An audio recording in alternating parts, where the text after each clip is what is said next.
Assalamualaikum warahmatullahi wabarakatuh. Pada kesempatan kali ini, saya akan mempresentasikan metode penelitian dengan judul proposal skripsi, pengaruh iklan Scarlett di TikTok terhadap keputusan pembelian survei pada kalangan perempuan ilmu komunikasi di Universitas Negeri Jakarta. Jadi di sini pendekatan penelitian itu ada dua, kuantitatif dan kualitatif.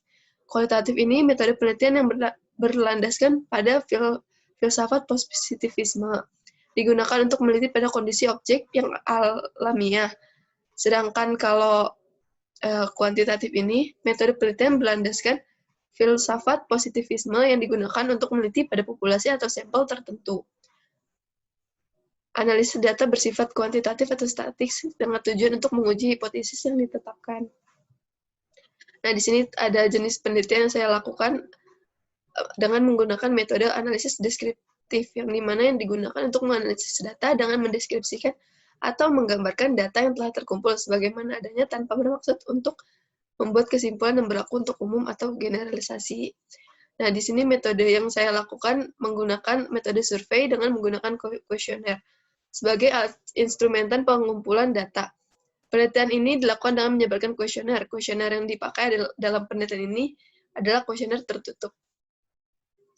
Di sini ada analisis dan unit observasi. Unit analisis adalah sesuatu yang berkaitan dengan fokus atau komponen yang diteliti. Unit analisis suatu penelitian dapat berupa individu, kelompok, organisasi, benda, dan waktu tertentu sesuai dengan fokus permasalahan.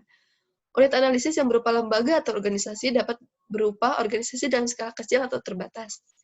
Nah, unit analisis yang dilakukan dalam penelitian ini yaitu individu oleh perempuan ilmu komunikasi di Universitas Negeri Jakarta.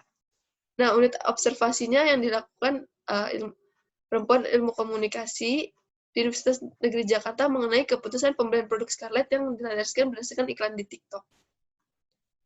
Nah, populasi yang dilakukan dalam penelitian ini, total mahasiswa ada 127 orang.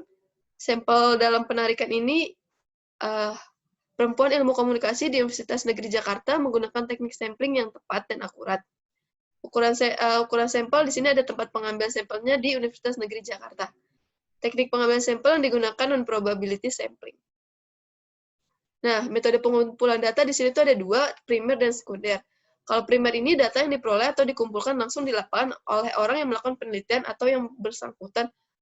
Nah, kalau data sekunder ini data yang diperoleh atau dikumpulkan oleh orang-orang yang melakukan penelitian dari sumber-sumber yang telah ada. Karena dalam penelitian ini, metode yang digunakan yaitu data primer menggunakan kuesioner atau angket. Nah, di selanjutnya ada uji instrumental. Uji instrumental ini ada validitas dan reliabilitas. Uji validitas ini dilakukan untuk mengetahui valid atau tidaknya sebuah angket penelitian dengan menggunakan uji Kaiser-Meyer-Olkin atau KMO. Nah, uji KMO ini akan valid jika nilai KMO-nya menunjukkan lebih dari atau sama dengan 0,5 yang berarti bahwa analisis faktor telah memadai data tidak valid. Jika nilai KMO menunjukkan lebih kecil dari 0,5, yang berarti analisis faktor tidak memadai. Sedangkan uji reliabilitas ini digunakan untuk mengetahui sejauh mana suatu instrumen dapat dipercaya. Data uji statistik KMO akan reliable jika instrumen uji reliable nilai Cronbach alpha-nya lebih besar dari 0,6. Nah, metode analisis data yang dilakukan dalam penelitian ini yaitu uji analisis metode analisis data ada dua, bivariat sama univariat. Jadi di dalam penelitian saya ini menggunakan analisis bivariat, yakni uji analisis regresi linear sederhana. Nah, di sisi selanjutnya ada hipotesis riset. Hipotesis riset ini HO-nya terdapat pengaruh iklan Scarlett di TikTok terhadap keputusan pembelian pada kalangan perempuan ilmu komunikasi di Universitas Negeri Jakarta, subunit 127 orang. HA-nya tidak terdapat pengaruh iklan Scarlett di TikTok terhadap keputusan pembelian pada kalangan perempuan ilmu komunikasi di Universitas Negeri Jakarta, subunit 127. Hipotesis statistiknya, HO ditolak bila T hitung lebih besar daripada T tabel. HO diterima bila T hitung lebih kecil daripada T tabel. Nah, di sini ada tabel operasional konsep. Konsepnya komunikasi massa, variabel iklan, dan sama keputusan pembelian. Dimensi dari iklan ada attention, interest, desire, action. Kompetensi pembelian ada pengenalan masalah, pencarian informasi, perilaku pasca pembelian. Bisa dilihat dari indikator-indikator dalam tabel berikut. Indikator merupakan turunan dari dimensi. Terima kasih.